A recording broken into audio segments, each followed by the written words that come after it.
gosh, welcome to another, this is like nearly a midnight episode of NightMayr. We are literally about to do a midnight episode. Welcome back to NightMayr, everybody. I am your host, Chrissie Mayr. Before I bring on our fabulous guest, guys, come see me do stand-up. You have one more opportunity to see me do stand-up before the end of the year. Sunday, December 28th, I will be at Rodney's in New York City performing on Gino Bisconti's birthday show. So come out and see me, Gino Bisconti, Keanu Thompson, other hilarious comedians you might remember from Compound Media. It'll be a blast. Get tickets on Rodney's website or ChrissieMayr.com. I think that's it. And like and subscribe. Leave a comment. You know what to do. Get engaged. Don't just sit there like a lump. All right. Speaking of engagement. Speaking of sitting there like a lump. I was trying to not go off of that one. Speaking of sitting there like a lump. All right, Matt, no more segues. Write it down. Write that down. Okay. You can see this guy. Oh my God, he's going to be in Tampa December 26th through the 28th, and then in Ohio the 30th through the 3rd. He's everywhere. He's doing tons of shit. You've seen him at Content Hotel. You've seen him on Compound Media. He has his own show. Welcome to the NightMayr show for the very first time. Gerard Michaels is here. Hello, everybody. Good to see everybody. How's it going? Happy holidays and Merry Christmas to you. Merry Christmas. Was it Hanukkah, Kwanzaa? I don't really, just acknowledge the Jew holidays or the brown holidays. You just gotta, I don't want to be shot at. Right. So, that's true. Yeah, they are shooting people now. They do be shooting. All right. So for all my brown listeners, yes, I hope you have a merry whatever it is that you're doing. Yes. Gerard, you've had a crazy last few hours, and I can't believe you even made it. You drove here basically nonstop from Virginia. Florida yesterday, yeah. Florida. So you drove from Florida. Fort Lauderdale all the way up to Jersey. Was coming home for the holidays. So spent like we were talking about before. I spent like $55,000 on travel this year between going to Austin, coming back, and all the different shows. Working with Landau, working with Callan, doing my own stuff. And don't get me wrong, I'm not complaining. I used to pray for problems like this, right? But the way it works now, with what Pete Buttigieg did to our domestic air travel. What did Booty Gang do now? Oh, dude, he's the worst. It's the biggest scandal that nobody talks about. This guy, first of all, he took the first 9 months of his appointment off for really paternity leave. Yes, God, that's right. He bought a baby, I think, yes, or is renting one. He had to rest his weary vagina for 9 months. Yeah, he did not push a baby out of his penis. He does not deserve paternity leave. So it was actually better that he did that, because then he spent the next 3 years diverting, I believe it was $80 billion for all DEI projects, and they just completely destroyed air travel. So when we first started, I know we've been doing comedy pretty much. When did you start? Oh, this is going to be 2026 will be year 14 for me. I started, I'm not great at math. I started in like 2010, 2011. Yeah. So right around the same area. When I first started doing road work, you could reliably fly out the morning of a show, do a gig, and then if it was a big enough city, you can get like a midnight or 1 a.m. red eye back, not even have to pay for a hotel. Oh, wow. Sleep on the plane, right? Yeah, just sleep in the green room. Make up for it the next day. Or don't sleep at all. But now, like I just came from Austin. It was 3 hours to get through TSA. Ooh. Yeah, I have clear. It took me over an hour. What did they check your rectum? Yeah, exactly. Thank God. I get that the 80 IQ people need jobs, but did they need authority? You know what I'm saying? Like that's, so anyway, point I'm making is you can't reliably fly out the day of anymore. You have to fly out. Because there's too many X factors. You have to fly out the day before. You can't miss your gig. So now that's 2 nights of a hotel, because there's no late night flights anymore either. Right. I've noticed that. Yes. So why did I drive? This is to get back to it, because I am up here to see my mother and my father for Christmas. But then I got to be in Tampa with Callan. So I'm flying down there, flying back, driving to Cuyahoga Falls, driving to Nashville, driving to Austin, then back to Fort Lauderdale. So driving to a gig is kind of, I don't know, it's kind of nice. It's a nice way to see the country. Maybe I'm saying this as someone who is like not as busy as you, but I have driven a bunch. Like I remember, I don't know, I drove from like Dallas to Austin and then back to Dallas, like in the same day. I don't know. I couldn't agree with you more. I like seeing Buc-ee's. Buc-ee's is my favorite. There's no way to travel this country and hate it. There's just no, you can hate the government, you could disagree with the government, whatever. There's no way to travel this country and hate this country. And be upset about it. Such a beautiful place with such awesome people. And it makes you feel, makes me feel, you know, one of the reasons I'm as passionate as I am about certain things is because, man, there's just good people trying to get by everywhere and they're just getting butt fucked by Somalis. Like that's, you know, I don't know what I can say, what I can't say here. You can say, we just about every episode, Matt, don't we talk about that we're getting butt fucked by the Somalis in one form or another? But the Somalis aren't pulling this off on their own. No, they're getting help. They're getting like subsidies. They're getting welfare. You can just throw the festive hat if you want. Somebody's explaining to them how to do it. Sorry about that. I dropped it. No, it's okay. The same thing with the migrant caravan. So these people from Honduras, they just woke up one day and they're like, I'm going to walk to Texas. They don't know where to go. They're showing them where to go. The coyotes are telling them where to go. They just got their compass out and was like, we're going that way. No, dude, we're being hollowed out, man. Why though? This is what's happening in Minnesota. I feel like everybody who's in charge or the elites, like they know what was in place to make this country so great. So it's like, why would we actively try to hollow it out and fuck it up and make it worse? Money and power. I mean, the sad part about, you know, modern politics, I call them the politics of pain. You know, in Jersey, Phil Murphy won re-election by 30,000 votes. Ugh. Right? But he had forced through his horrible policies almost 300,000 people to leave New Jersey. So by forcing the middle class to run to Florida, he got reelected. Right? So then who's left? Who's left in Jersey? The people who have to work in New York City, I guess, for some reason. People on the teat, right? And then the teat people. The teat people makes it easier for them to rig the things we're not allowed to say that they're doing. Right? Mm-hmm. I mean, same thing in California, right? I mean, everybody left for Texas. So the guy won his recall. Now he wants to be president of the United States. Newsom. Yeah. So it's like, okay, dude, you know, like they make things so bad on the working class person, especially just being straight out with you, the working class white guy and the working class black guy, which is crazy. The black guys got screwed by DEI. Rich liberal white women pulled the greatest fucking con in American history. They told white men to shut the fuck up and give me the money. It's the black people's turn. And the white men went, oh, okay. And then they went, hey, here you go. It's your turn. Black people were like, hey, thanks. And the white women were like, yeah, but I'm going to need like all that money for, I did this, right? I'm an ally. I did the work here. Yeah. Right. And then they took all the jobs. I mean, if you right, because white women are still like some sort of minority, some sort of victim group still. Look at remember that diversity post Huffington Post made about their editor's room like 3 years ago? Matt, if you can look that up, it was like, we celebrate diversity here, and it was like 6 white women. White women are not diverse. Like, yeah, dude.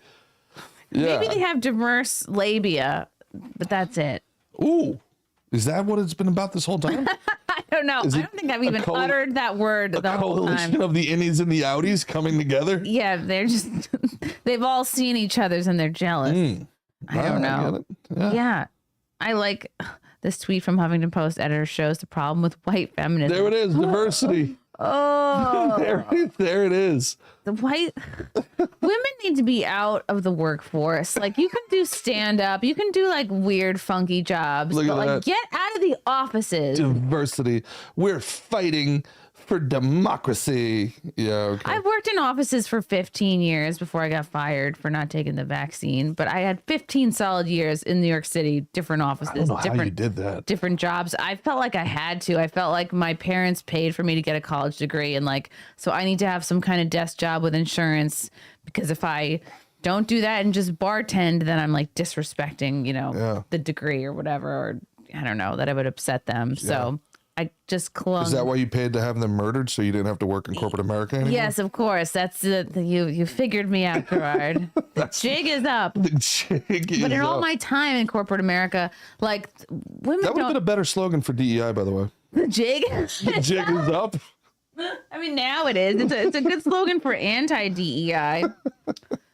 Women don't need to be in offices generally. They're really not doing anything groundbreaking. They're not doing anything that like a mediocre guy couldn't do. Like even a great woman is not better than just any dude. So I think the type of women that they put into those positions, because there's incredible women, right? There's like, there? There really are. Yeah, of course there are. Right. I'm sitting across from one. My sisters are them.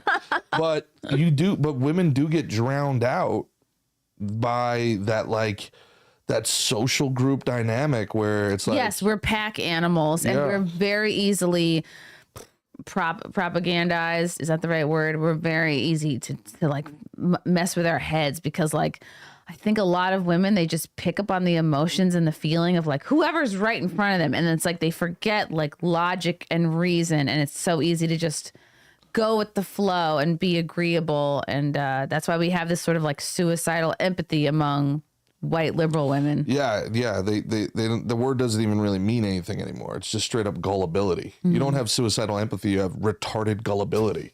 I mean, really, like it's the United States of America, and you're literally taking your life in your hands anytime you take public transportation here, and you reelect the people that have made that happen. You just don't think it's ever going to happen to you, even though we all watched that poor blonde chick like bleed out in front of the world. Oof, I know. That was horrible.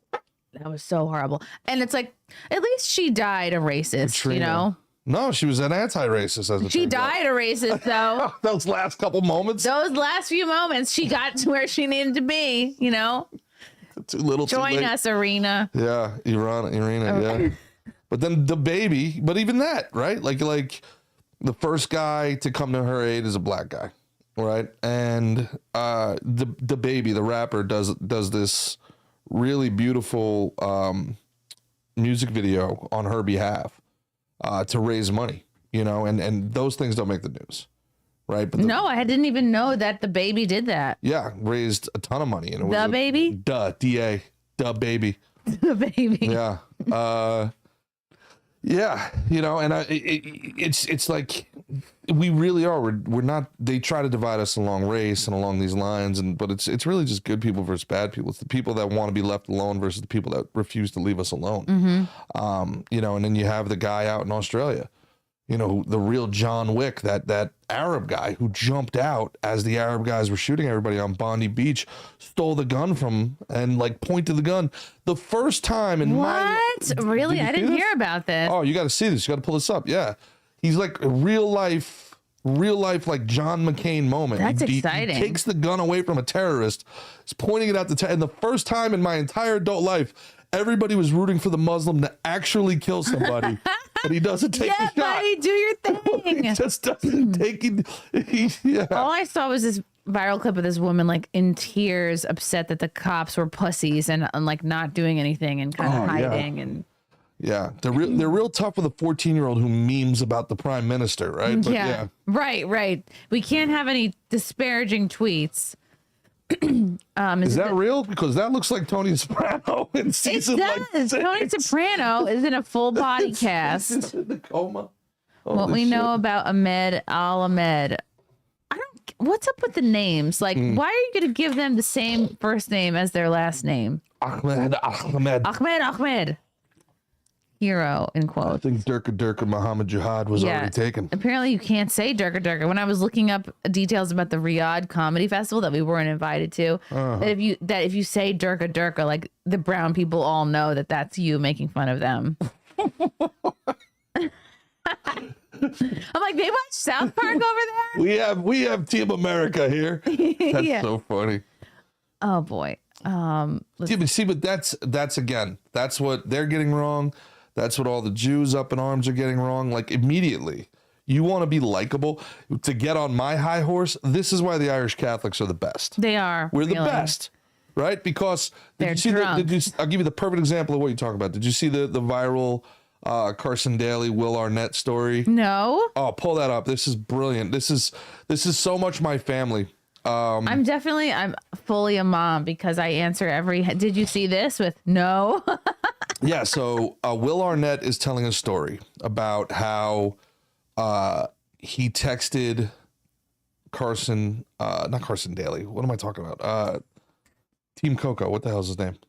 Conan O'Brien. Why the fuck was I saying Carson Daly? I've been driving for a long time. Because he's a beloved. My body is still vibrating. He's a beloved early aughts figure. So and the key figure in My Name Is Earl, one of my favorite shows. So Conan O'Brien, his father passes away, and Will Arnett texts him, "Hey buddy, how you doing?" And Conan O'Brien texts him back, "I think Jason Bateman killed my father." And Will Arnett goes, "Are you sure?" And he goes, "Yeah, I'm pretty sure." And then Will Arnett tells Jason Bateman, and Jason Bateman texts Conan O'Brien, "So I hear you're on to me." And then unfortunately, Conan O'Brien's mother dies like 3 days after his dad. Oh no! Right, and Jason Bateman texts Conan O'Brien, "Hey, what's your sister's address? Just got some stuff to do." Oh man. So anyway, the whole point of it is, like, to everybody else in the world, this is remarkably horrible and inappropriate. But I'm listening to this, and me growing up in a large Irish Catholic family, you'll never have more sincere, deeper laughter in your life than an Irish wake. And this is our macabre sense of humor got us through genocide, slavery, The potato thing. famine, right? Displacement, forced emigration, right? And we not looking good in green, which I feel like is a pressure a lot of Irish people face. Having to eat things like corned beef and cabbage, right? But never once demanding empathy, never once like, "Hey, we're gonna have a solemn march." No. How do we celebrate our day? Fucking, hey, get shit-faced. Have a fight, wasted. Hook up with a chick, sing a little bagpipe song, and fucking wake up a little hungover. Go to work the next day. And if you ever met a real Irish Catholic guy, they have the worst day of their life. They go, it could be worse. It's fucking, Yeah, because it always could be. That humility engenders real empathy, right? And I think of that going back to, what we were talking about before. And like, that's how everybody kind of is like, ingratiated that Irish immigrant into the American culture. The Italian was the same way. The Polish, the Mexican is the same way. The Mexicans are very humble. Yeah, they're not asking for reparations. Like they don't even care if you never learn their name, which I am still trying to do, Rosa. So when you did a great job on the bathroom. Yeah. So like when you have these moments, and I forget how we got into this. I'm blanking right now. Irish Catholics. But before that, why were we talking about that? About DEI. DEI, yeah. But again, like the missed opportunity. The missed opportunity. Like instead of saying, "Oh, you can't say Durka Durka," like all they would have had to do is open up the Riyadh Festival with like, "Welcome to the Riyadh Comedy Festival, Durka Durka, America." Oh my God. And every one of us would be like, "Oh, all right, I fuck with Saudi Arabia." Yeah. It's the same thing with the Jews now, man, where they're sitting here like, "Anti-Semitism's on the rise forever." Should be the opposite. You should have a sense of humor about it. Yes, have some humility about it when you be like, you know what, black guys? Maybe I am behind everything. Look under your bed for the rabbi next time. Like, have some fucking fun with it. Acknowledge the stereotype. 100% lean in on who you are. And then the rest of us, give the rest of us the opportunity to be like, you know what? Because that's what makes for a successful stand-up comic. You learn when you get into comedy, like, what is the crowd's impression of me? like, what do I, what am I reading as? Like, I learned kind of like early on, like if I'm 20 or whatever, 30 pounds overweight, I can't be up there doing like, I'm so fat jokes, because I'll be in an audience of like really fat women that are not going to laugh at that, because they're going to be like, well, I'm fucking fatter. So get with the program. And the point of bringing this up is like, no, wait, but before you go on, I'm fat jokes in like cities, New York and LA, and they do really well. I try to do those I'm fat jokes in Texas, and people are like, but you're not though. Yeah, they're like, we're all the same size. I promise you I am, dude. But yeah, but to your point, yeah. And you have to know what you're coming off as. And like these groups of like, I don't know, marginalized people, if you want to be more likable, you have to embrace the stereotypes. Yeah, and just be humble enough and have the confidence to make those cracks. But that's also part of assimilation, right? The Irish wanted to be American, the Italians wanted to be American, even the Germans. So when the American, and they were being bullied, the Germans, no doubt about it. There was an entire political party called the Know Nothings that existed. People think ICE is bad now. The Know Nothings existed. I thought they were the Democrats. Well, the Know Nothings, they fought against Tammany Hall, but they existed solely to get rid of every non-native born, especially Catholic, in this country. To get rid of the Catholics? Get rid of them. Take them, throw them into the sea. What did they prefer? The Protestants? Like, what did they want instead? Yeah, wow. They were Protestant. And they called the Irish N-words. There was signs in New York. An Irish N-word? That's what we were known as. And look this up. Cool. There's he's a hyper-progressive communist now, but one of his early works is called Ta-Nehisi Coates. It's especially the blacks and Irish. And as late as the 1890s, there were signs in New York City that said, no Irish, no blacks, no dogs, in that order. And it was like, it should be black people first. No, I'm kidding. Dogs shouldn't even be on that list. Everybody loves dogs. Yeah. Right. But like, could they really tell an Irish person from an Italian person from I don't know, like, because Irish people kind of like John F. Europeans kind of blend in. John F. Kennedy, it was considered unfathomable in 1960 that this Irish Catholic, this dog mutt Irish Catholic, would be the president of the United States of America. Like that, there were people saying like, this is the dissemination. Like, what's next? We're gonna have one of those wop hep Sicilians as president. Like, you know what I'm saying? And serious, they didn't think of Italians as white people at all. So again, this whole concept of like, what's white, who's white, what's it mean? It's all very different than what it was even 50 years ago, 60 years ago. And it's hilarious that like when they say white, they're talking about WASP. Well, we all really know they've been talking about Jews the whole time. They just haven't, for a long time they had the veil. Wait, are Jews included in being white, or no, they're not now? Depends on whether it's expeditious for them at the moment. But yeah, but the far left anti-white sentiment, if you really listen to it, it's been like very thinly veiled anti-Semitism the whole time. And they're like, yeah, those white people that and you sitting here like me?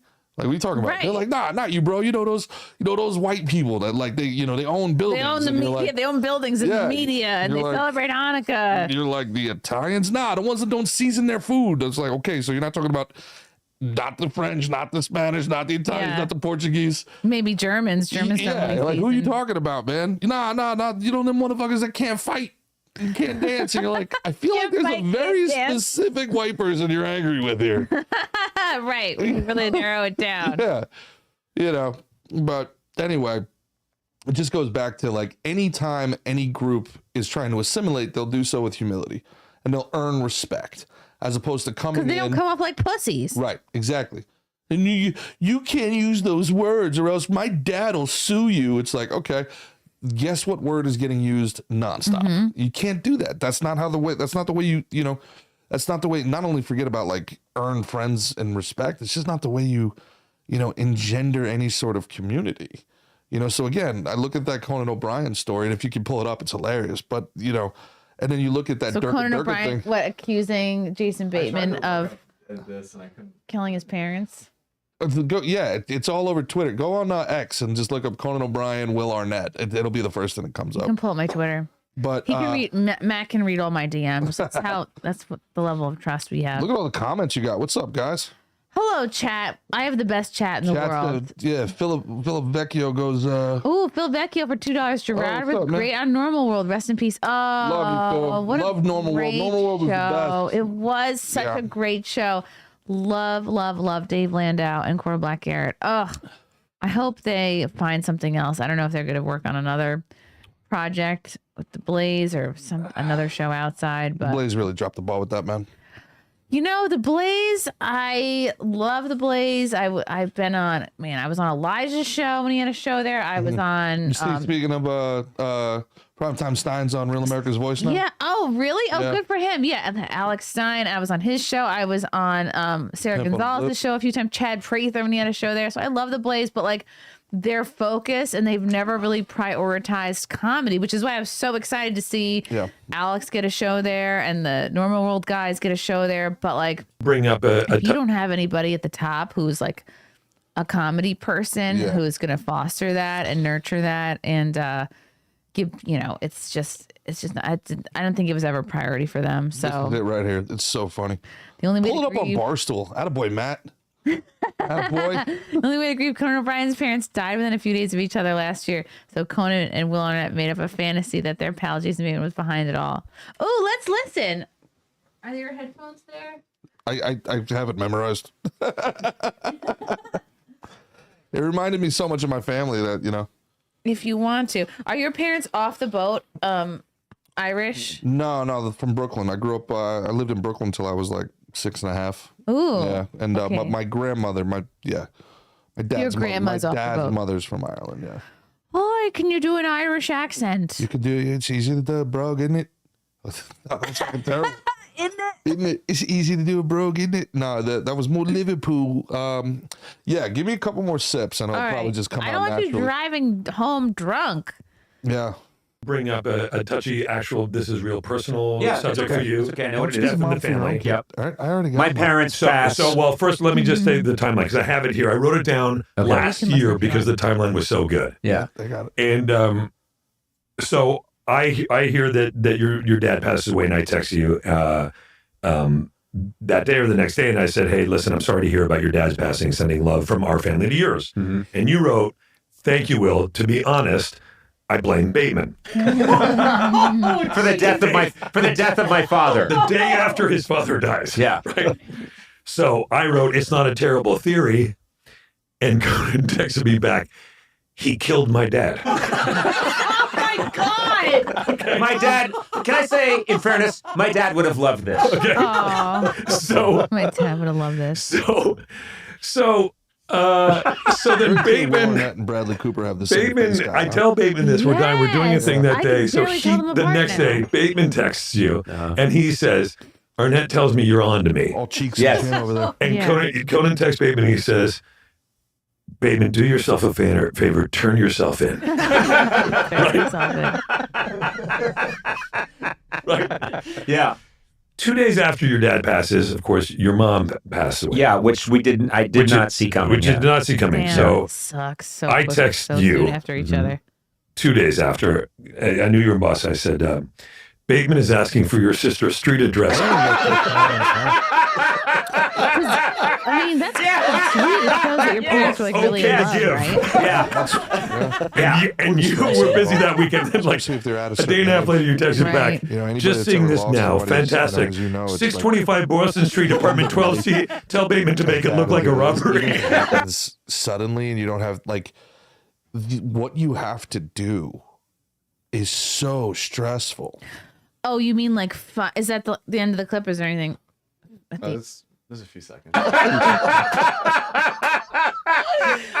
my God! You know what's weird? I swear to God, this is how I grieve. I know. Wow. Everyone You has have their to laugh. way. Yeah. You have to laugh. Have to. My God, my dad was fucking shot in the head and died. We still don't know who did it. I did stand up. I headlined that weekend because I was like, I'm not going to cancel my fucking governor's headlining show. And my dad's best friend who still lives on Long Island, like came out to that show with his wife and or brought his daughter, like brought people. And I have a joke about my husband and my dad having the same name, I'll like sort of do it only because it makes sense for like the context. I'm like, oh, my father and my husband have the same name. They're both named Frank. And it gets very weird and awkward during sex because sometimes I yell out like, oh, Dad, that feels so good. And I did that joke on stage after my dad was fucking horrifically murdered by we don't know even who yet.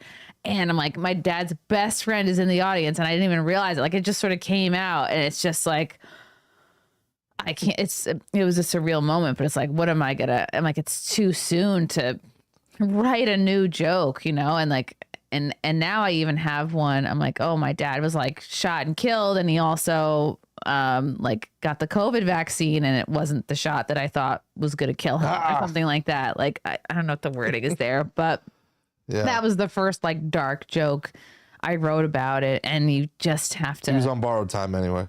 He was 77, but he was in great shape. Like he would have had another. No, I meant because of the shot. He got the. Oh, right. He was on borrowed time. True. I was hoping maybe who knows? Hopefully he got a vaccine or a placebo or something. But the fucking girl, the woman. I should say, woman, not girl, because he was dating like women in their 70s. He was good, and like she made him get it, which annoyed me so much. But anyway, the point of that is like, you just have to.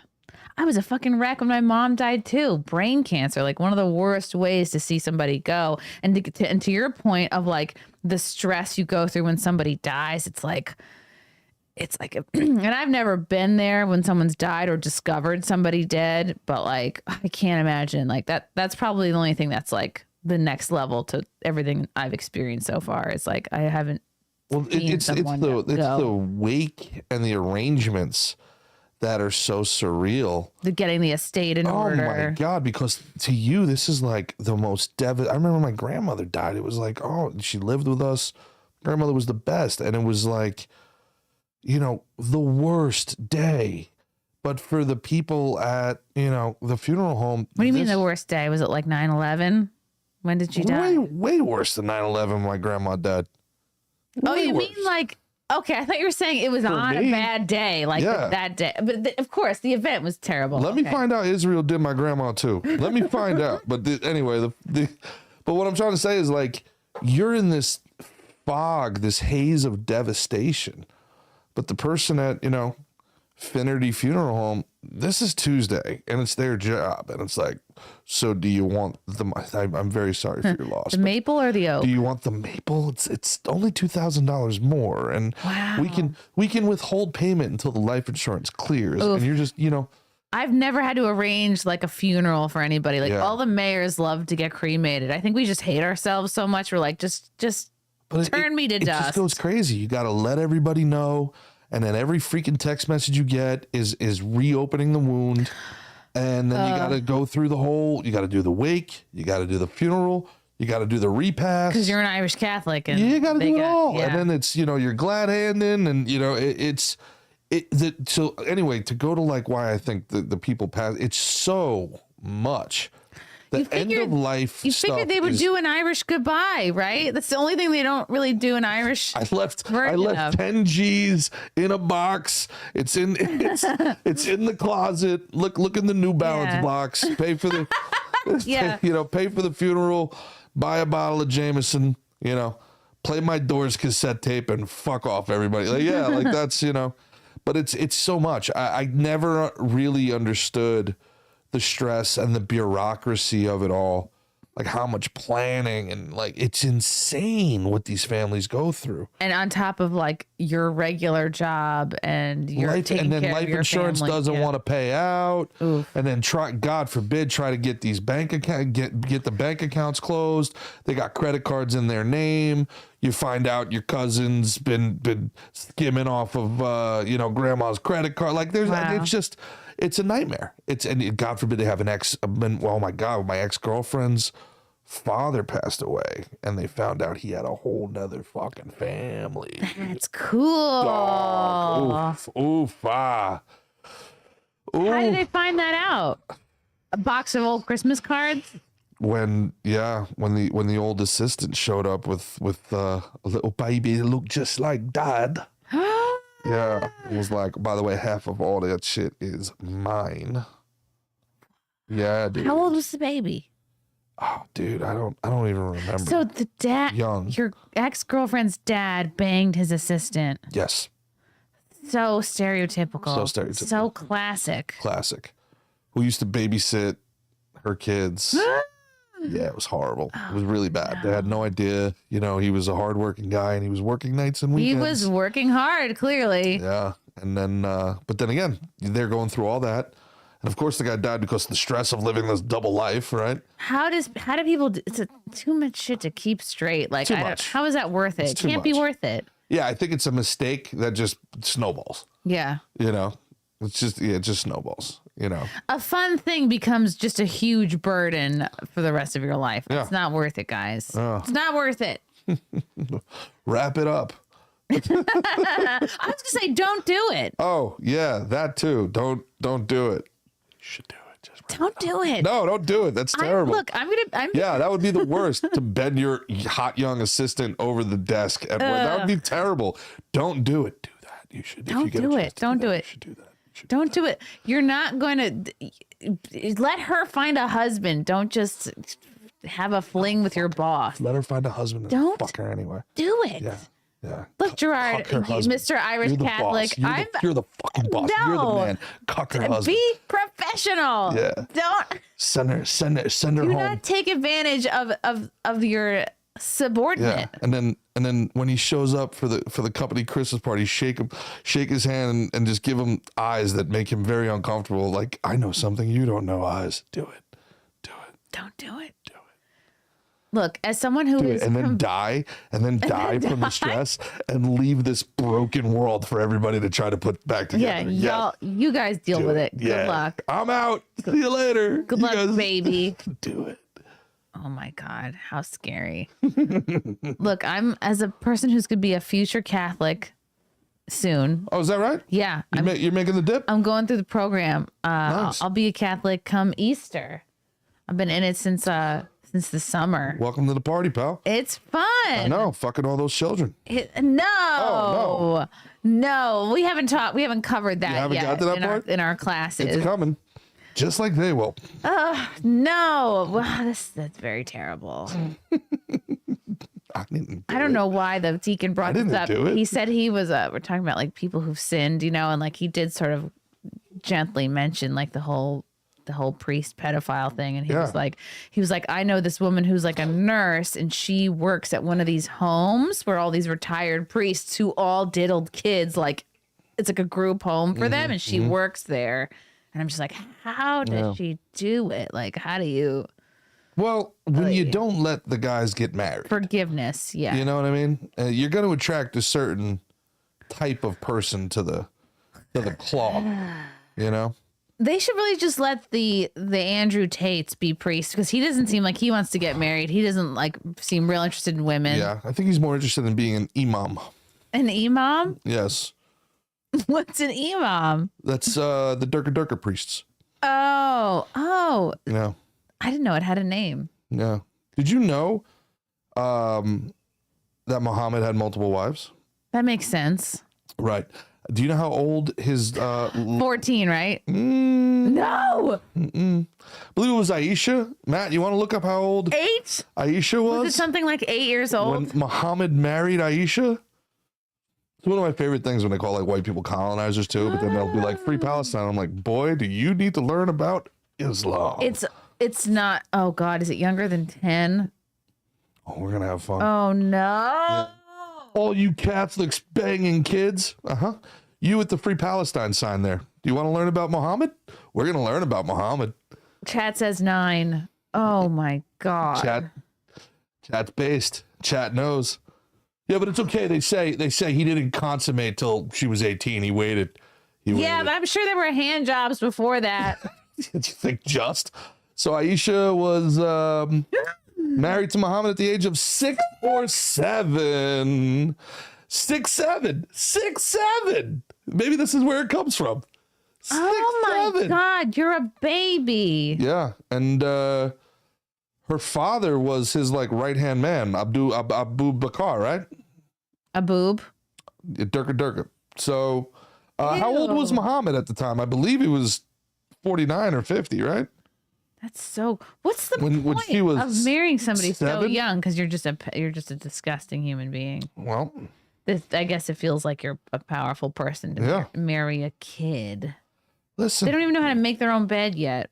All religion's tough. Every religion has its thing. That's why I just get annoyed, especially in comedy circles, when it's like the edgy comics are doing the least edgy thing ever. And they're like, Catholics like to bang kids. And it's like, Oh my God, what a hilarious joke. Yeah. Do you want to talk about bachabazi next?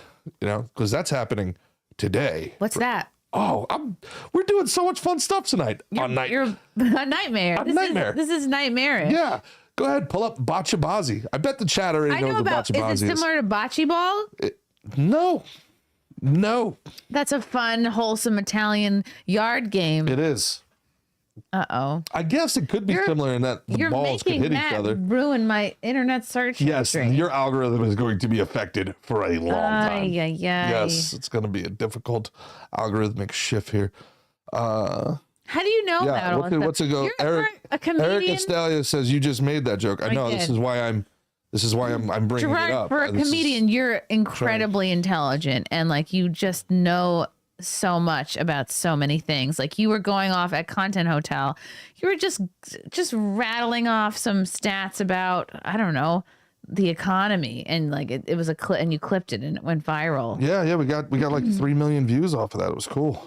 The Content Hotel was great. You did like some really, really great stuff at that Hotel. Please tell me how great it was, because all I focus on are the negative comments. No, I think it was incredible. I don't know who could have possibly had negative comments. I mean, I think the only thing we could improve upon is having a separate place for the audience to watch the live streams live. You know, because especially if people are drinking, hanging out 24 hours, that's awesome. But the green room, I think, needs to be separated from the like production room. Yeah, you need a place to just chill and like regroup and like not feel like you need to be on That's for right. people. Yeah. That's very important. But at the same time, you want to be like, okay, the super fans that are here, they do want to watch what's going on, and they do. And we didn't really have like a meetup per se. Like the whole thing was kind of a meetup, but like we could have structured it a little bit better. And I think I really focused on my strengths, which were the swag bags and the snacks. Swag bags, snacks were incredible. I focused more on that. Yeah, I think everything was it was awesome. I loved it. I had a great time. Everybody I talked to had a great time.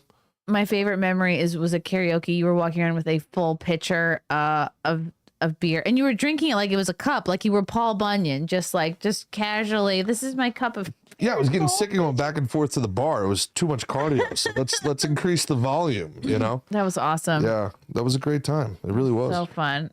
Yeah. Yeah, but just to chat.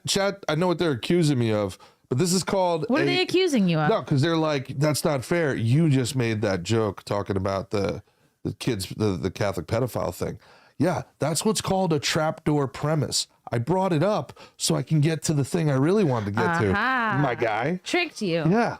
Welcome to the party, pal. Yeah. 3D chess. 3D chess. 64D chess. Trapdoor premise. Oh, he's doing the thing. You just did the thing. Yeah, but then I got to talk about what? The thing I really wanted to talk about. Which was the joke you had. Yeah. Mm-hmm. Anyway. That's so smart. Yeah. How did you become interested in like politics, economics? Like I feel like you're smarter than the average comedian for sure. I don't know. I think comedians are pretty smart. We read a lot. We try to stay up on different things. I do appreciate you saying it, but I never really wanted to be in comedy. It kind of just something I fell into. How'd you fall into it? And what did you think you wanted to do before comedy? Well, I was a pro athlete.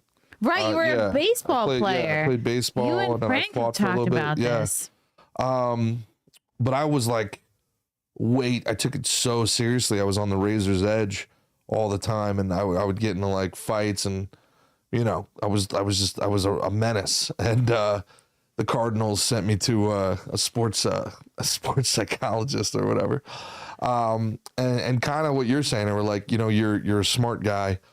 Right now, your eggs are all in one basket. You have to do something that's just like, you have to become okay with failure. Like I would Especially go. when you're an athlete. Yeah. Well, yeah, that's the thing. I would go 2 for 4 with a double, and the team would win a game, and I'd be sitting there, beating the shit out of the locker because I missed a 3-1 fastball in my third at bat, and I fouled it off, and that's all I can think about. But no one else is thinking about that. Yeah, it's like the reason I'm not in the big leagues is because I didn't hit the fucking fastball, you piece of shit. You know what I'm saying? Austrian school or Chicago School of Economics.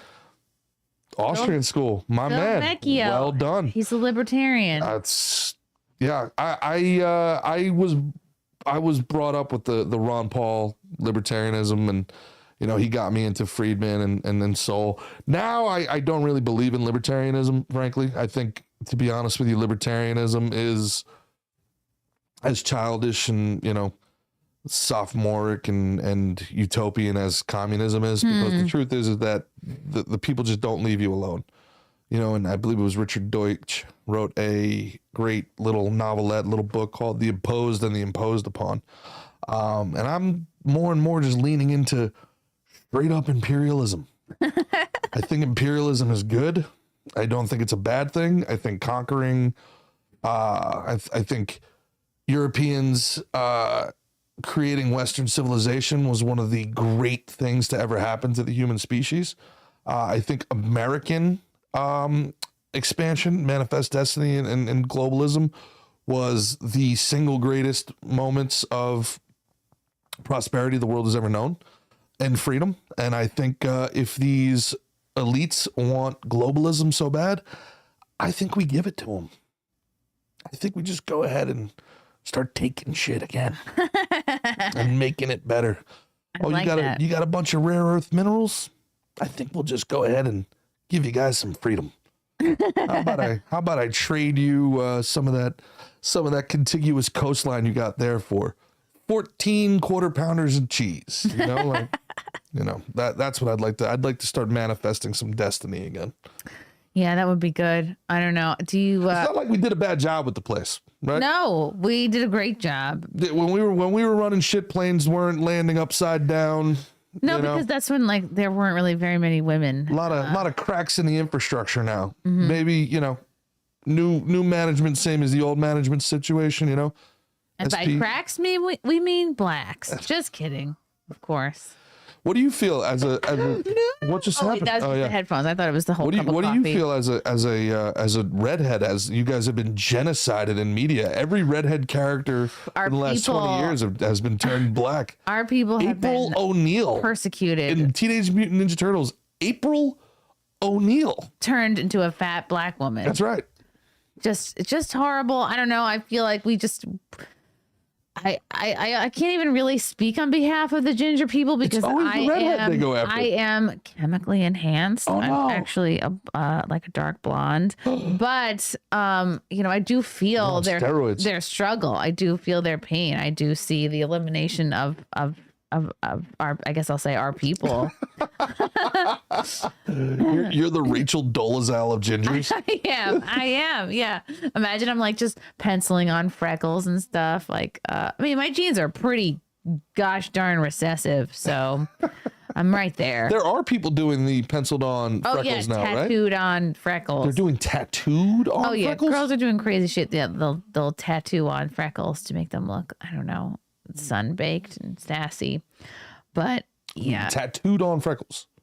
Oh, yes. It's the thing. That it's like tattooed makeup. You could tattattoo eyeliner on. Oh, that's can dye horrible. That looks great for like a week. And then after that, it's horrible. Yeah, people have tattooed lip liner on. I had a friend who did that. They tattooed their lips.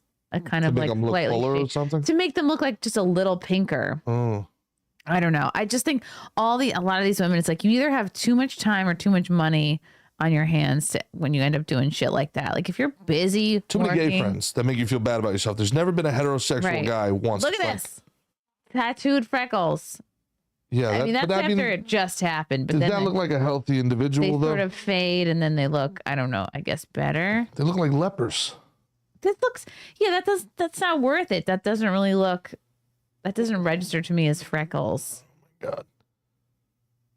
Oof.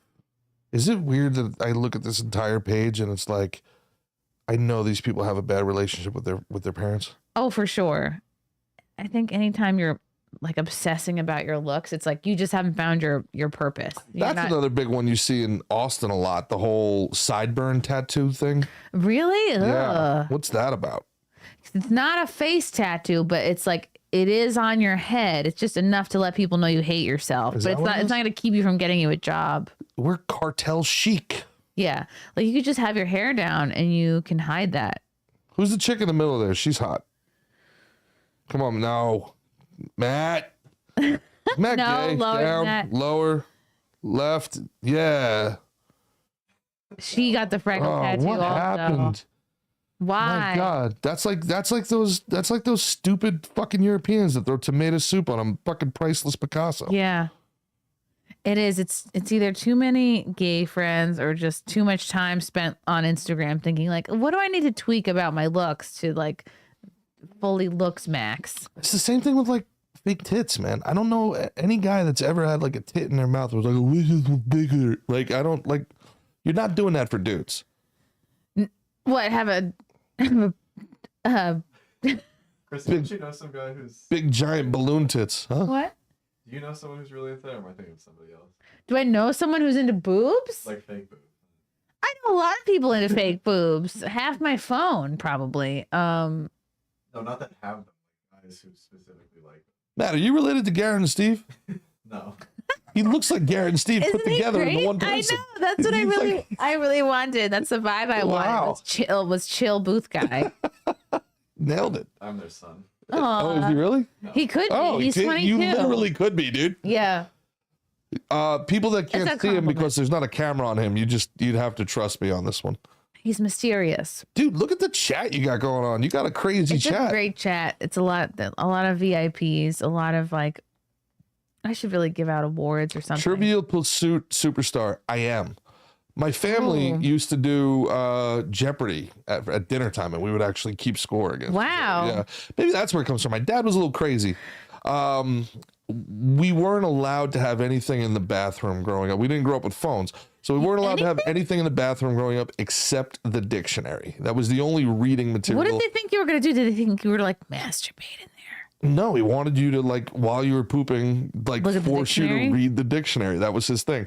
My mom, being the G that she is, like it was a prison. Like she would roll up People magazines and like hide them in She would hide tabloids in the pole toilet of paper. the where what are they called, blinds? But how do you, get like that down pole- if you're shitting? like that pole right there? Whoa! You take that pole right there, and you would unscrew the end, and you would slide in. That's like Like Mission People magazine. Impossible I swear to level. God. And we got away with it for a year. My dad was so mad when he found out we were hiding contraband. Yeah. You know, like you just talked about looks maxing. I think my dad's dad died when he was 12. And my dad Wow. he grew up, he was the 7th of 8 kids. Irish Didn't- Catholics. Had nothing. And I mean, he built himself, but like literally from the bootstraps. So when he got a chance to be a dad, he was going to be dad maxing. Like, you know what I mean? Like it's like the only thing my kids are going to read is the dictionary. You know, it's like, but all he taught me how to do is get around Get away authority. with stuff. He made me violently anti-authority. Oh, wow. Authority is what he did, you know? That's one of those bad things. And I love my dad. My dad and I have a great relationship now. There were some rough years there. And, you know, one of the hard things about the Irish Catholic way, you know, like the quiet man, kids are meant to be seen and not heard, Mm-hmm. right? When you rule with an iron fist, right? And you have kids now. So I don't know if you hit your kids or you don't hit your kids. Mm-hmm. No, I would never, because I was hit a lot, and it didn't teach me discipline. It just taught me to like fear my dad. Yeah. Candace and I talked about it on Canceled Weekly. And I go back and forth on it because Imagine me trying to hit my 14-year-old stepson. He'd be like, "I'm bigger than you. Yeah. I weigh like 50 pounds more than you." yeah, I think the carrot and the stick works to a certain level. And I think my dad, you know, with his he was just doing what he knew, you know what I mean? Yeah. But he also kept me out of a lot of trouble. You know, trouble that my friends weren't kept out of. And, you know, and look, he raised a, you know, pro athlete son. You know, it's not the worst thing in the world. But after I started becoming a man, became a very difficult thing because he was a big, strong dude. You know, he was an Olympic alternate in judo. He was a bouncer. Cool. Like my dad's a bad mother sucker. But just like anything else, now I'm becoming 2021 and I can bench press 450 pounds. And he's not, you know, now he's in his 50s. And you know he what I'm can't saying? bench that much. Yeah. And it's kind of that passing of the guard, but we both have whiskey in us and, you know, and he wants to test it and I want to test it. And it's one of the worst things that'll ever happen is. You wrestled? Oh, we tussled. We Like tussled. fought? Well, you know, because look, when I'm just imagining like a scene from The Lion King, like where. Well, here's the problem with I think any parent, and it kind of is a scene from The Lion King, and this is also why sometimes the lion has to leave the pride. You know what I'm saying? Go do his own thing, because anytime the sentence ends with "or else," right? Eventually, the person's gonna go, "Or What else is what? that? Or else what?" You know what I'm saying? Like, do it or else. Or else what? I choose or else. And that's a bad place to be. Oy. Because if the idea is like, you know, you have to do what I have to say because I can hurt you if you don't, and then we figure it So out. getting hurt is your motivation to do something. Like, I don't know. I just think Well, because they terrible. can physically dominate you into doing it, which is very primal. I mean, it's very natural, right? On a certain level. If I want to give the argument in the inverse, and this is going to be nasty to all the women here, but Earmuffs. one of the, you know, women have broken that social contract because men don't physically threaten or really physically harm Not women like they used anymore. to. Right. Not like the good old days. And I think it's a good thing, mostly. However, women then get in a man's face, or they'll say things that are remarkably disrespectful, or even get physical with a man that 100 years ago would never happen. And I don't think that's been a good thing either. We've broken that social contract. So there's lack of respect. yeah, I kind of oscillate on, I think on a certain level, controlled violence has its place. But on another level, if violence is the lever by which you run your household, well, eventually what happens when your son is more violent than you are? Now it's his bigger than you. Now it's his household. Now who's the man of the house? Then that fucks everything up, right? But again, I don't have the answer. Like, I don't think men should go around smacking the shit out of women again. But I do think women have. Not all women. But this is what happened with Andrew Tate. This is the manosphere. Right. This is why whatever podcast. There was is a so, hole that like sucked all of those people in. Well, they want to see these women fucking put in their place. It's the opposite of like female empowerment, right? It was so much female empowerment that became female entitlement.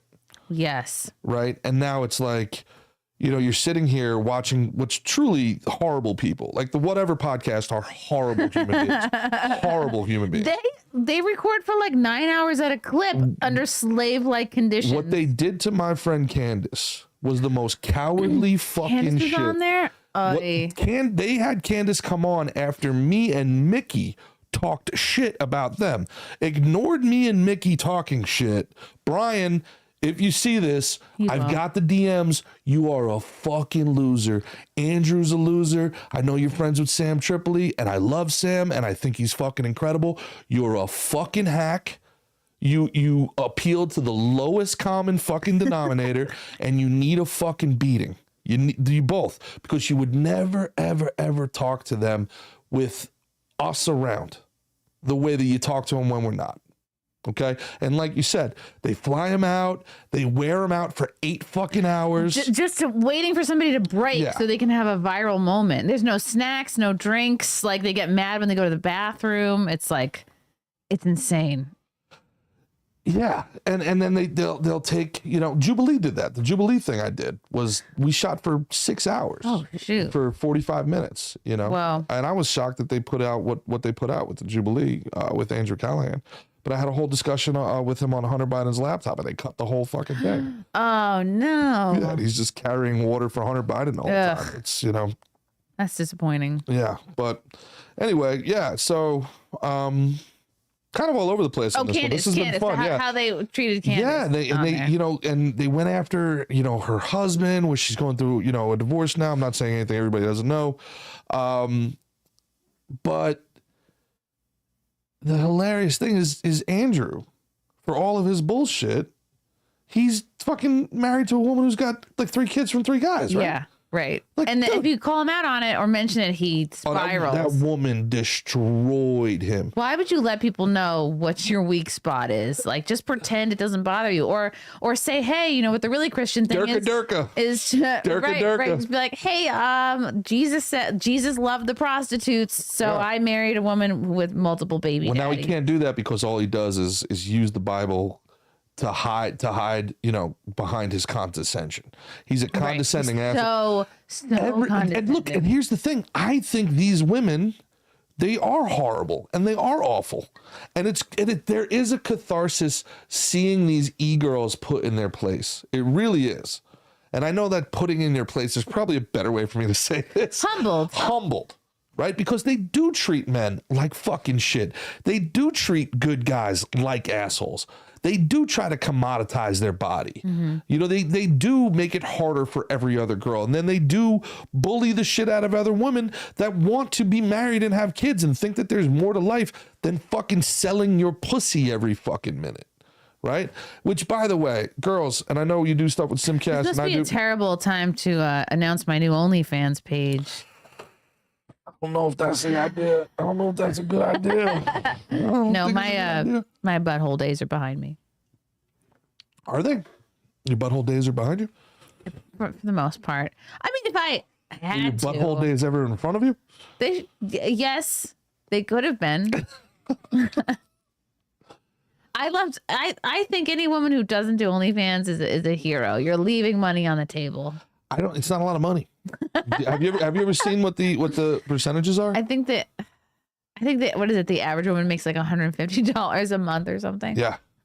I'm leaving $150 a month on the table. Yeah. You're welcome, world. Yeah. It's 3. What is that? 3 lunches anymore? Maybe for me. 1 steakhouse dinner. Yeah, no, not even.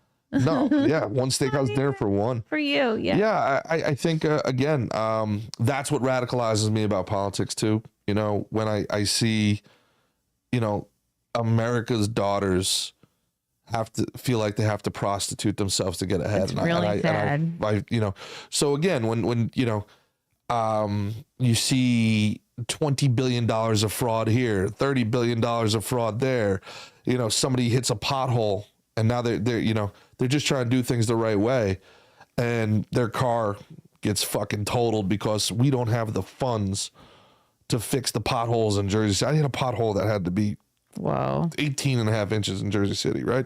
And I'm sitting here like, the tolls you have to pay in New Jersey, the taxes you have to pay in New Jersey, and you can't even fix a pothole here. Just everybody in this great state is just getting fucking robbed, just getting absolutely fucking abused, and they deserve so much better. And I look at my parents, my mom and my dad, working 80 years combined between the two of them. Wow. Right? And if you think about it, what did they do? My dad works for the government, and my dad worked on Wall Street till 2008, and then lost everything. Mm-hmm. And that's why I know so much about 2008. And yeah, I actually did work in a hedge fund in 2008, but then I got fired because I didn't know what a red-eye flight was.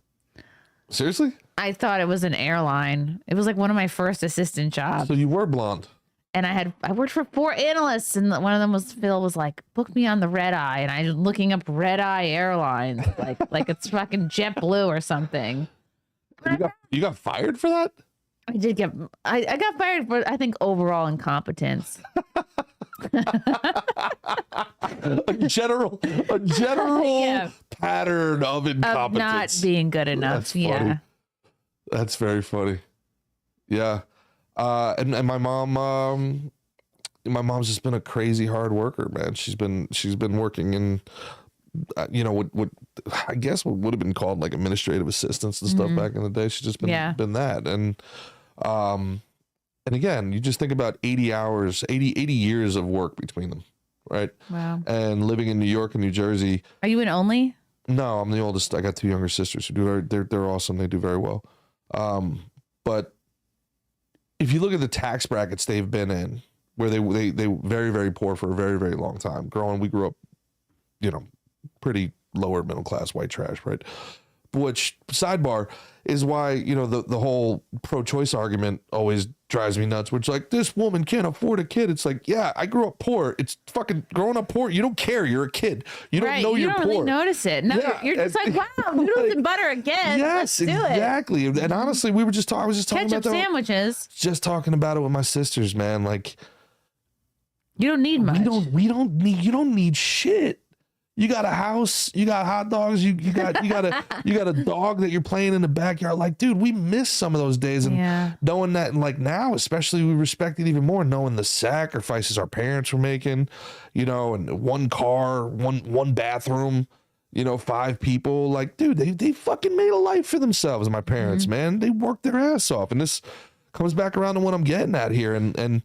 At the least, when they were their poorest, 25% of those hours of their lives, right? This is the thing with taxes that libertarians get right. The gentleman in the chat before, Phil, yeah. This is what libertarians understand so well. And I wish we could articulate this better to other people. Taxes are not money. They are the hours of your life. Ooh. You get that money taken out of your check before it's ever even been in your palm. You never felt it. It was never yours. They took it from you before it was yours. So if you live in the Northeast, here in New Jersey and in New York, right? The average tax burden, once you factor in all the tolls, once you factor in, the Cato Institute did a study, and in New Jersey, it's basically 50%, regardless of what your tax bracket is, all right? 50 cents out of every dollar you make goes to some sort of tax, okay? That's so you don't earn a dollar when you were working in the corporate, you know, the corporate fucking cubicle farm there. You didn't earn a dollar for your family until noon on Wednesday. Oh, you were a slave to the system until noon. If you want to extrapolate that out more, you didn't earn a dollar for your family until the end of June. January, February, March, May, April, June, all gone from your life. And then to have somebody steal $30 billion, have somebody steal $18 billion. We're going to do $27 billion on homelessness. We're going to give $120 billion to Ukraine. We're going to give $30 billion to Israel. The illegals up in the hotels. We're going to put the illegals up in the hotels. But hey, there's a huge fire in Maui. You guys get $700. Good luck finding your kids. Nobody forget that happened. East Palestine. Well, taxes are the price you pay for a civil society. Okay. Dude, we just had a huge natural disaster in East Palestine. Well, shit happens. Shit happens. That's what drives me. And then we have America's sons and daughters giving up hope. And you got, our next generation thinking that they need to sell their asshole online to make $150. Because genuinely, what are their other prospects? That radicalizes me. Yeah. That's what makes You're such a big brother. That maybe. I don't know what it is, but you're a two-sister big brother. Yeah, it hits different. Yeah. So I don't I'm completely unashamed with we should do whatever we have to do. Like this is the big my big problem with this latest incarnation of the Trump presidency. I voted for Trump, but America first means America first, man. We need it. We're struggling. Yeah. I see it this whole country. I travel everywhere. I've done over 200 shows this year. Been everywhere. The American people are struggling. Now, I'll white pill you. This is the greatest stress test in the history of any civilization. Think about the external pressures America has been under. And for anybody that tuned in thinking you were seeing a comedian, I apologize. I'm very tired. I'm very tired. And I may be a bit too severe here this evening. I've had 11 hours sitting in traffic to contemplate, so I do apologize. He's all hopped up on Yingling flights. So we can talk about boobs and stuff in a minute. But the truth of it is this, right? We have had literally billions of dollars of propaganda pumped into us from our enemies abroad, okay? Getting us to hate each other on race, hate each other on religion, hate each other on sexuality, hate each other for political divides. They've had us, they've convinced half the population to be afraid of the air, but trust a magic injection, right? Like we have been so propagandized. We have been so fucked with, so pulled, so pushed. They have stolen so much money from us. If the Somalians have stolen $18 billion in Minnesota, can you imagine what's been stolen from New York? What's been stolen from California? What's been stolen from like we have been robbed blind, and we have been abused and gaslit, and still we're here. Still we prevail. Any other country, any other empire in the history of human civilization would have crumbled already, and they can't break us. Wow. We're still here. That is a white pill. We're fucking too autistic to break. We've had too many fucking aluminum cans, too much Tylenol, and fucking too many microplastics in our balls. And we also have that great fucking, the great part of our immigration history is the grit. Is that grit? Mm-hmm. Is that what we talked about before? The humility of like, well, you know, my Mexicans, Italians, Polish, Irish, Germans, the Black Americans, all of them. It's like fucking, if you think you got it bad, talk to me about how your grandfather had it. Yeah. And we all identify with that. Now, what we have to do a better job of is your grandfather picked his ass up and did something with it. And that's the part of this journey I hope we're getting to. He didn't take pictures of it and sell it online. That's right. That's right. My grandmother picked her ass up and spread her cheeks for you, kid. She was a flapper, I tell you. She placed her butt over this family. Hey, you come down here and you come pick out these crabs from old NightMayr. You see, yeah. Get my razor. Oh, the good one. Oh, we braided it for you like the French do, yeah? Oh, boy. Yeah, man. Triple that easy. I made for Gerard a little ice bucket for his beers. From my bowls. Also, like, no one here. This is wonderful. Thank you. I'm so glad you're here. Thank you so much. You can take the rest of the Yingling flights home with you because I don't think anyone here is going to drink them. What? Frank not drink beer? He really doesn't. He's such a dad. He's been in dad mode. He's a good guy, that Frank, man. He's the best. He's a good dude. He's really the best. I like every night when I go to bed because the baby sleeps in our bed because I didn't have the heart to sleep train him because I'm like, it's cruel. Yeah. But I'll sneak into bed and like he's sleeping, the baby's sleeping. And I literally have to pinch myself. I'm like, I'm so lucky. Like, I just can't believe, I can't believe I birthed a baby. Like I can't even believe he's here. I don't want to sound like those red pill guys I was just making fun of, but man, I'm not immune to the propaganda. They got me bad. Like, you know, I for a long time, I didn't think I wanted kids or a family, but then I realized like, oh no, I had to be a multimillionaire before I had kids and a family and be ready and have traveled and done. And now I sit here and I look at my buddy Danny, who I love to death. And I remember, you know, he married his high school sweetheart and they had their first kid at like 24 and we treated it like he was a drug addict. We're like, bro, are you okay? You're keeping it what? Like, yeah, exactly. And now he's got 3 fucking kids. Now he has basically 5 years left, right? He's going to be like 44, 45. All of his kids are going to be out of the house. Oh, 5 years left before everyone's grown. They're gone. I thought you meant like he was terminally ill. Can you imagine the fucking fun? This dude's going to be 45. Wow. Bro, he's 10 years away from retiring. He's going to have a pension. His kids are out of the house. He's like the most fun. Like a 20-year-old again. Now I'm sitting here going like, fuck, I want kids. I see what it's done to my friends, man. Fuck ups. They get that. It's what our biology wants. It's all these women that are struggling in their 40s. It's like, yeah, because they're upset. They're depressed. Lied to. I live in South Florida. I live in Fort Lauderdale. I'm in Miami all the time, and these women, I see their posts and their TikToks like, I'm down here at 11 because I don't have kids. Woo! And you're like, that's the saddest fucking thing. You're 40 fucking 4. Woo! And you're day drinking because you're like, you're 44. Ugh. Yeah, congratulations. I can drink. Yay. Like you're still 21, trying to show you're 20, trying to show off you got in with a fake ID. Like, dude, it's like, it's sad. The propaganda, they got us, man. It started with Sex in the City. You think that's where it came from? For my generation, yeah. For like millennial women for sure. And then like, you know, anybody who was in college, I went to like a liberal arts college. Yep.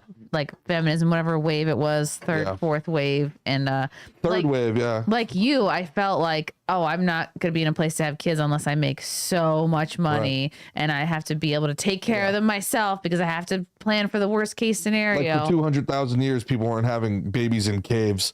Yeah.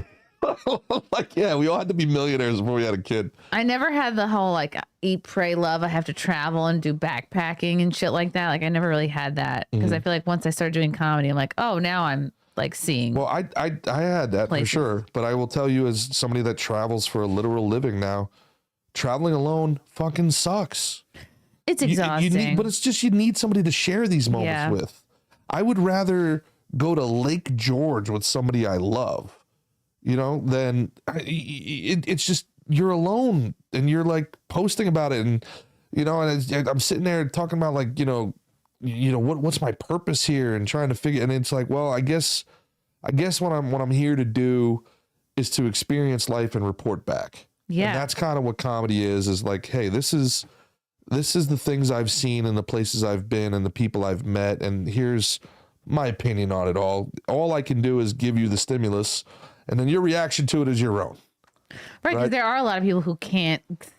They don't know what it's like in Appleton, Wisconsin, and they're dying to know. Appleton's awesome, by the way. It is awesome. Skyline's great. Best cheese curds. Oh yeah, and but even that, like, but there's something to knowing that you can go to Appleton, Wisconsin, and dude, you're gonna love it there. You know, you're gonna not only you're gonna be all right, but you're gonna love it there. And they've got castles made of cheese, and you're cool.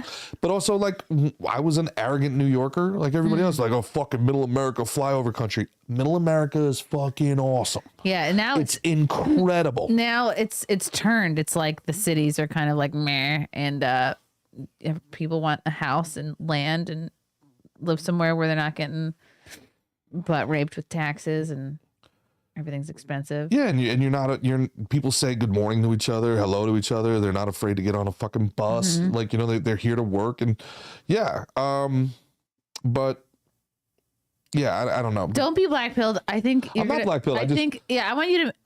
I know you'll meet somebody really great. I think you'd be a great dad. Well, I don't care anymore. I'm just gonna start nutting in bitches. Like, I want the kid. I'm not really worried about the wife. The Elon Musk plan. Just start nutting in bitches. I have to, because look, I'm 39. So you got plenty more nut years. I definitely do, but I'm starting to do the math here, and I'm like, I can't be throwing batting practice at 65.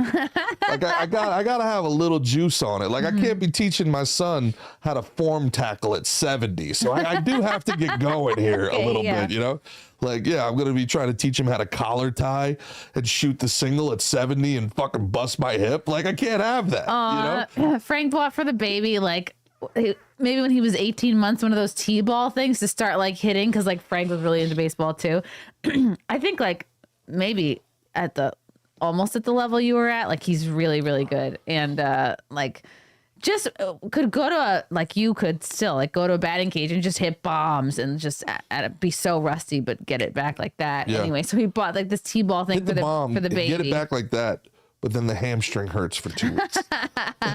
You know? He bought this T-ball thing for the baby, and it was just like, it's so cute. And we talked about this even since I was pregnant. We were like, no pressure, but there is pressure. You do have to play baseball. Like, we were both athletes. I'm like, it's a boy. I'm not going to put him in gymnastics and diving. Like, yeah, he does have to play baseball. There was a girl that I thought I was in love with, Brooklyn. What a body on her, though. Oh, Brooklyn. My God. She ended up, I'll fast forward to the end of it. She ended up breaking up with me because... Breaking up with you? Yeah, because she genuinely said, she was like, I can't bring a full white kid into the world. And definitely not a kid that would be like yours. Wait, is she white as well? Yes. Oh, she's also one of those people that was like washing people's feet at the beginning of Black Lives Matter. It's horrible. Oh my God. Yeah. How could you date somebody? Oh, she was hot. Fucking she hot. Was hot. That's my answer. Man. Hot. And I thought I could turn her. I thought I could change her. Most women are very pliable, and you could turn for a while I had her, but then her roommates pulled her back in. The fucking roommates. Yeah, her 5 roommates, her 5 flatmates in Bushwick got their hands on her. Man, that sucks. See, back in the day, women didn't live with a bunch of roommates. They lived with their parents until right. they got married. So the parents are not like brainwashing them with shit. It's just their own values. Yeah, because our economy was so good that if you had roommates, people thought you were gay. You know, Right, like it's right. like fucking. That's Why again would you one of live those. with strangers? Yeah, why are you're 24 and not married and you're hanging out with another man, are you? That boy is queerer than a $3 bill, I tell you. You know, it's true though. You know, join the army, son. Possibly the Navy. Yeah, but yeah, well, there was a point that I brought her up for. Why did I bring her You up? dated someone from Brooklyn who didn't want to have a full white baby. Yeah, but what was the reason before that? There was something you said that I brought her up That for. you are gonna meet somebody great and you're starting nutting in bitches. Yes, big fan of that. Do love nutting and sluts. But why do we bring her up though? Matt, why did we bring that up? The only thing I remember is you said you're gonna meet somebody great. You're gonna meet somebody great. I thought I had her. I thought she was in Brooklyn. You thought you could turn her. The Thought I could roommates got turn her. The roommates got her. There had to be a reason here. She didn't want to have a full white baby. Yeah, but that was the end. There was a story along the way that was pertinent to our conversation. And she said, and like, I didn't want to have one like you. Yes, which was true. That's how she broke up with me. She didn't But want an the Irish reason I was Catholic. bringing her up. No, she didn't want to. She didn't want to You like. thought you could turn They her. don't want batting practice at 75. What the fuck is happening right now? We're just unwinding. You had a very long day. It is one of those. Is my brain melting? It is. There was a reason I brought this up. I swear to Chat? God. Chat? I'm just bragging. Erica? That was bragging this hot fucking liberal Erica, chicken. why Yeah. did we bring that up? Erica, I did I know, is bring it up? listening closely. 39, feeling pressure to have babies. Yeah. Yeah. Being isolated online and not connecting with people makes Finding the your world seem a lot purpose? darker. He's right. Yeah, black pilled. Yeah. Finding my purpose. You were saying Reporting something about being back. black pilled, and I said I'm not black pilled. Fuck me. This is gonna bother You're me. not black pilled. You're brown pilled I'm by not- all the Somali fraud. Yeah. What was it? You got It was- trapped by your door. It was something about the propaganda and like that. Thinking Like she made me. girls are propagandized. It was like heavily. she was the moment. There was something about like she was the moment where I'm like, oh my God, like you're in a completely different reality. Women are than I am. screwed. Yeah. And I don't remember why exactly I brought it up, and now it's bothering me. Because it was more important for her to like be an ally and have a mixed baby than like That's be with the a good fight man. that we got into when she ended up breaking up with me, and was basically like, "You're too bad of a human being for me to have a kid with."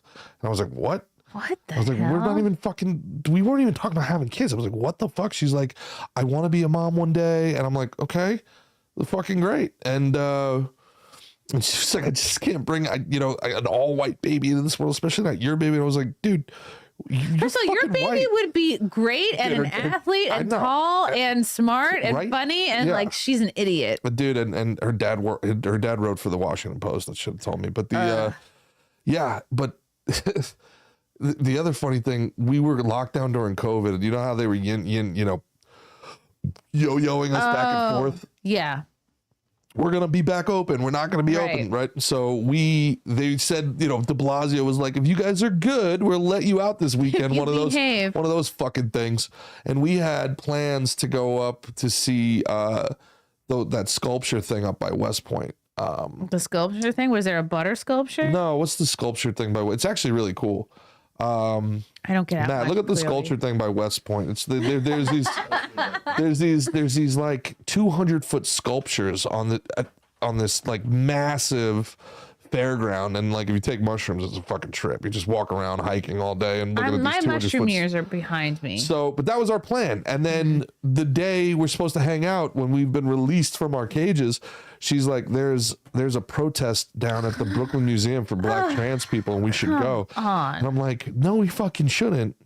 What is that going to do for you? And also, she was so fucking COVID nuts, wearing masks and like gloves and Why shit. did you date her? And She was hot. She was hot, dude. So then finally I snapped at her. I was like, what do you mean? She's like, these people need our help. And I was No, like, they don't. you're fucking 30, living with 5 people. Somebody should be marching for you, dude. Are you fucking serious, man? Like, Dude, you need help. yes. And I The March realized of at 5 that- roommates. And I realized at that moment, like, oh my God, this is how you feel better than other people. This is how you find your social hierarchy. That's what you get out of these it. people need my help. They fucking don't, dude. No, they really don't. They fucking No don't. one will know if you're there or not. Yeah. Wow. It's so true. What's the where's the super chat at? Let's give a read. These people are cool. I can't believe how many comments you got. Super chats are Good we night, did Mr. Gerard. 5892. We did Phil Vecchio for $2. Okay, the Austrian school. We did that comment. Yep. Phil Vecchio for $5. I want to write for a Gerard Michael sitcom where he's an epic Prince-style mercenary contractor with a private empire like the man who would be king. Yes, I would like to do that, but not in a sitcom. I want to do it in real life. Ooh. Let's just do that. Did you see that they're bringing privateering back? Maybe. You excited about that? Privateering? What is a privateer? It's a pirate. Is it like a rocket? Oh, that's cool. Yeah, they're gonna. I could see you'd make a great pirate. They're gonna give us checkers and mark and allow us to go raiding. Cool. Yeah, I'm very excited. Hopefully it goes through. Viking has been a member for 32 months. Thank you, Viking. Chrissy, you still have time to have more kids. Thank you. I think that'd be cool. I mean, the one I popped out is pretty fucking rad. Do you have so. it? Do you find it tough to have the sex with the kid in the bed?